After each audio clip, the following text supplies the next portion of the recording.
প্রশ্ন হচ্ছে ভাই আবার আগে অন আচ্ছা পুর 12টা পর্যন্ত। তো এরপরেও ভাই আপনি যে হলে অবস্থান করতেছেন এই বিষয়ে ক্যাম্পাসে প্রশাসন কর্তৃক কোনো আপনাকে অনুমতি প্রদান করেছে কিনা বা হল প্রভোস্ট আপনাকে কোনো অনুমতি না প্রদান করেছে আমি কিনা? কারোর সাথে আসলে অনুমতি নেইনি। আমি আসলে রাতে কালকে ছিলাম এখানে, হঠাৎ করে শরীর খারাপ হয়ে গেল, একটু অসুস্থ বোধ করে আমি এসে এখানে শুয়েছিলাম।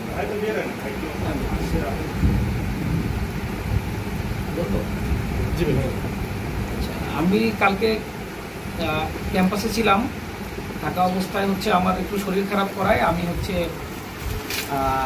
এখানে এসে রাতে ভোররাতের শেষ রাতের দিকে এসে রুমে অবস্থান করছি। আমি রাতে ছিলাম এটাই, আর আমি সকাল থেকে বের হইনি, এখন পর্যন্ত কোথাও যাইনি, এটা তো আপনারাই দেখতে পাচ্ছেন। ভাই এখন হচ্ছে রাত থেকে তো থাকা নিষেধ ঠিক আছে, আমার শরীর খারাপ ছিল, এই জন্য আমি আসলে রাতে আপনাদের কোনো শুয়েছিলাম। মানে সাংগঠনিক প্রোগ্রাম ছিল এই জন্য এসেছিলেন না? না না, সাংগঠনিক প্রোগ্রামের জন্য আসলে নির্বাচনের কোনো কিছুর জন্য আসিনি, আমি ক্যাম্পাসেই ছিলাম। ভোটের তো একটা উৎসব, আরও সবাই ছিল। আমি আসলে শরীর খারাপ করার কারণে এখানে রাতে শুয়েছি, ঘুমিয়েছিলাম।